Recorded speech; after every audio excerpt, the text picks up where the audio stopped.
10ویں تراویح کے حوالے سے اور آخری بات سے بات فرمائیں،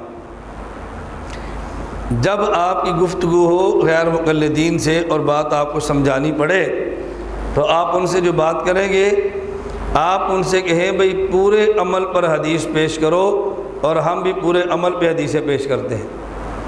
پورا عمل کیا ہے غیر مقلدین کا؟ نمبر 1 تراویح 8 رکعت، نمبر 2 باجماعت، نمبر 3 پورا مہینہ، نمبر 4 ختم قرآن، اور نمبر 5 ہر مسجد میں۔ غیر مقلدین کے تراویح پر پورا عمل کیا ہے؟ نمبر 1 8 رکعت، نمبر 2 باجماعت، نمبر 3 پورا مہینہ، نمبر 4 پورا قرآن ختم قرآن، اور نمبر 5 ہر مسجد۔ غیر مقلدین کے عمل میں کتنی باتیں ہیں؟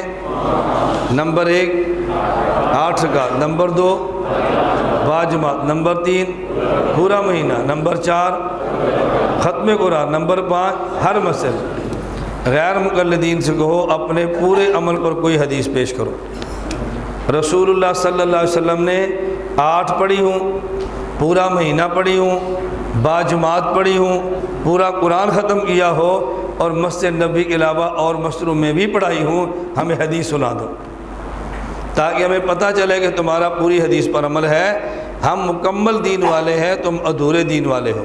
تقریباً 8 سال قبل کی بات ہے، تقریباً لاہور میں نے 20 رکعت تراویح پہ بیان کیا، بیان کے بعد واپس آ گیا تو ایک غیر مقلد لڑکے کا مجھے فون آ گیا، شیخ صاحب السلام علیکم۔ میں سمجھ گیا شکار آ گیا، طرح سمجھ گئے شیخ صاحب السلام علیکم، میں نے سمجھ گیا شکار آ گیا۔ میں کہ پتر وعلیکم السلام، اب جیسے سلام کرے ویسے ہی جواب دینا چاہیے نا۔ اس نے کہا السلام علیکم، میں نے کہا وعلیکم السلام۔ اب آپ کہیں گے اس نے تو السلام علیکم نہیں کہا، آپ کو تو وعلیکم السلام کہنا چاہیے تھا نا، آپ نے وعلیکم السلام کیوں کہہ دیا؟ میں دفعہ دخل مقدر کرنے لگا ہوں۔ آپ نے قافیہ میں پڑھا ہے کہ لام تعریف ہوتا ہے، پڑھا ہے نا؟ اصل لام تعریف ہے، الف لام نہیں، الف تو لام کی وجہ سے آتا ہے، لام ساکن جو ہے لام تعریف کے لیے ہوتا ہے۔ اس پر پھر قافیہ میں ایک اعتراض ہے کہ حدیث میں رسول اللہ صلی اللہ علیہ وسلم نے میم کو بھی تعریف کے لیے استعمال فرمایا ہے۔ ایک سفر میں تھے، ایک صحابی نے پوچھا امنم برم سیام فم سفر، ان کی زبان میں لکنت تھی اور لام ادا نہیں کر سکتے تھے تو لام کی جو ہے میم پڑھتے تھے، تو انہوں نے کیا پوچھا؟ امنم برم سیام فم سفر، اصل لفظ کیا ہے؟ امن البر سیام فی سفر، کیا اللہ کے نبی سفر میں روزہ رکھنا نیکی ہے؟ اصل کیا آتا کہ جہاد کا سفر تھا اور جہاد کے سفر میں بعض نے روزہ رکھ لیا اور گرمی کی وجہ سے اس کی تاب نہ لا سکے، اب چلنا مشکل ہو گیا۔ تو جب آدمی جہاد کے سفر میں ہو اور روزہ رکھنے کی وجہ سے سفر متاثر ہو، اب اس وقت میں روزہ رکھنا نیکی ہے یا نہ رکھنا نیکی ہے، یہ بہتر کون سی بات ہے؟ تو صحابی نے پوچھا آمنم برم سیام فم سفر، رسول اللہ صلی اللہ علیہ وسلم فرمایا لیس منم برم سیام فم سفر، تو آپ نے بھی لام کی بجائے میم استعمال کیا۔ صحابی نے پوچھا امنم برم سیام فم سفر، لفظ کیا تھا؟ امن البر سیام فی سفر، اللہ کے نبی نے فرمایا لیس منم برم سیام فم سفر، یہ نہیں فرمایا لیس من البر سیام فی سفر۔ تو جیسے میم اس نے استعمال کی ایسے ہی اللہ کے نبی نے میم استعمال فرما دی۔ اس لیے ہم کہتے ہیں اس قافیے میں قیل و قال جب کرتے ہیں کہ لام تعریف ہوتا ہے، میم تعریف کے لیے ہوتا نہیں ہے۔ رسول اللہ صلی اللہ علیہ وسلم نے اس کی رعایت کے لیے ایسا لفظ فرما دیا تھا۔ شیخ صاحب السلام علیکم، میں نے کہا پتر وعلیکم السلام، اور سمجھ آ گئی آپ کو؟ چلیں شکر ہے۔ میں دفعہ دخل مقدر ساتھ کرتا رہتا ہوں نا کہ آپ یہ نہ کہ استاد کو سلام کرنا بھی نہیں آتا۔ میں نے کہا ہاں کیا بات ہے؟ تو اس نے کہا جی اسی تو مناظرہ کرنا ہے، ہم نے مناظرہ کرنا ہے۔ میں نے کہا مناظرہ کس بات پہ؟ مجھے کہنے لگا کہ مناظرہ ہم نے کرنا ہے تراویح پر۔ میں نے کہا آپ کا دعویٰ کیا ہے؟ کہتے ہیں 8 رکعت تراویح۔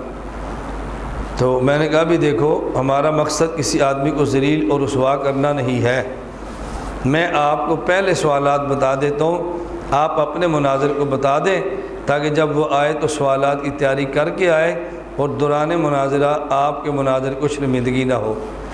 کیوں؟ ہمارا اختلاف ذاتیات کا نہیں ہے، ہمارا اختلاف نظریات کا ہے۔ ہمارا مقصد آپ کی ذات کو جھکانا نہیں ہے، ہمارا مقصد غلط نظریے کی تردید کرنا ہے۔ مجھے کہتا ہے جی فرمائیں، تو تھوڑا سا نا جو پہلے بڑا گرم تھا نا ہلکا سا ٹھنڈا ہوا، ہلکا سا ٹھنڈا ہوا۔ بہت گرم ہو کر لوگ آتے ہیں لیکن اللہ کا شکر ہے کہ بڑی جلدی ٹھنڈے بھی ہو جاتے ہیں۔ ہمارے اپنے اور کیا مخالف زور بڑا لگاتے ہیں لیکن کچھ عرصے بعد زور آہستہ آہستہ ٹوٹنا شروع ہو جاتا ہے۔ میں اس لیے آپ سے کہتا ہوں آپ دائی بن کے کام کرو۔ دائی کی صفات اللہ نے جو قرآن میں بیان کی ہیں، افلا ينظرون الى الابل كيف خلقت والى السماء كيف رفعت والى الجبال كيف نصبت والى الارض كيف سطحت فذکر، پہلے صفتیں بیان کی ہیں پھر ذکر فرمایا۔ اگر دائی بننا ہے نا تو افلا ينظرون الى الابل كيف خلقت، اونٹ بڑی مشقت برداشت کرتا ہے اور اف نہیں کہتا، ایک ہفتے کا پانی اپنے معدے میں محفوظ کر لیتا ہے اور مالک کو تنگ نہیں کرتا۔ یہ اپنا مزاج بناؤ پھر دیکھو مزہ کتنا آتا ہے۔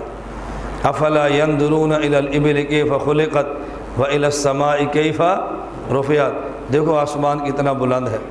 تو دائی کے مزاج کی جو وسعتیں ہیں وہ آسمان کی طرح ہونی چاہیے۔ چھوٹے دل سے کبھی آدمی دعوت کا کام نہیں کر سکتا۔ آگے وَإِلَى الْجِبَالِ كَيْفَ نُصِبَتْ، پہاڑ دیکھو کیسے مضبوط گاڑے ہیں۔ دائی کو اپنے موقع پہ پہاڑ سے زیادہ مضبوط ہونا چاہیے۔ پہاڑ ہل جائے لیکن دائی اپنے موقف سے نہ ہلے، یہ دائی کا مزاج ہونا چاہیے۔ وَإِلَى الْأَرْضِ كَيْفَ سُطِحَتْ، اور زمین کی طرح اس کو نرم ہونا چاہیے۔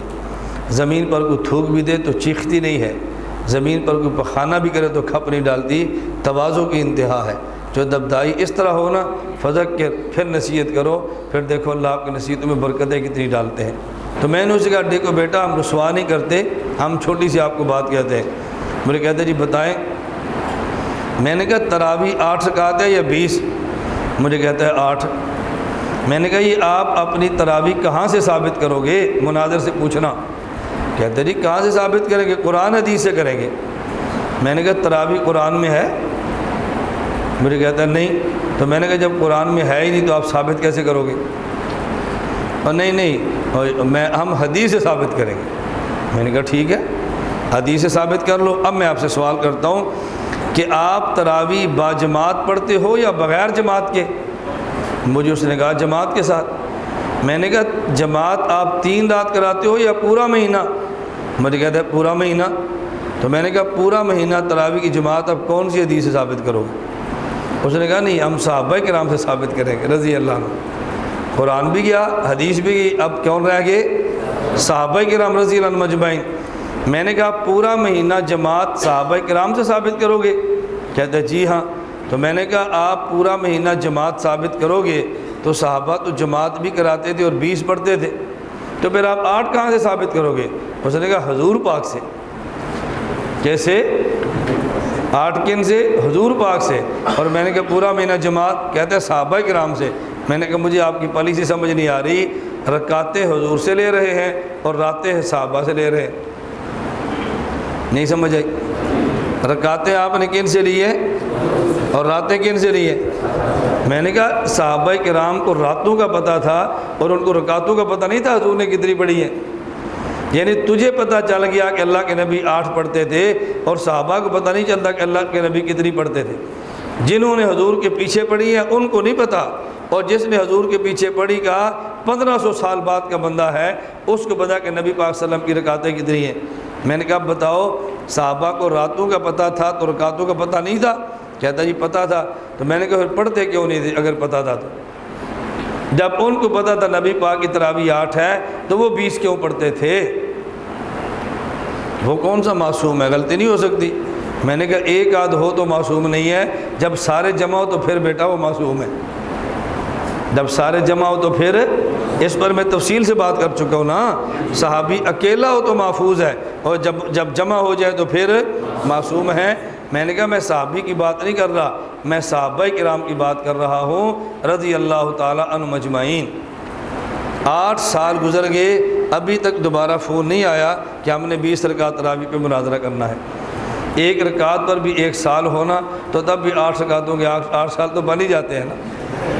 میں یہ بات آپ کو کیوں سنا رہا ہوں کہ ہمارے بہت سارے ساتھیوں کو مناظرے کا شوق بہت ہوتا ہے، لیکن مناظرے کی بنیاد مضبوط نہیں ہوتی۔ آپ نے جب کسی سے مناظرہ کرنا ہو تو بنیاد باندھ لیں اور پھر مناظرہ کریں، اور جب تک بنیاد نہ باندھیں اس وقت تک آپ مناظرہ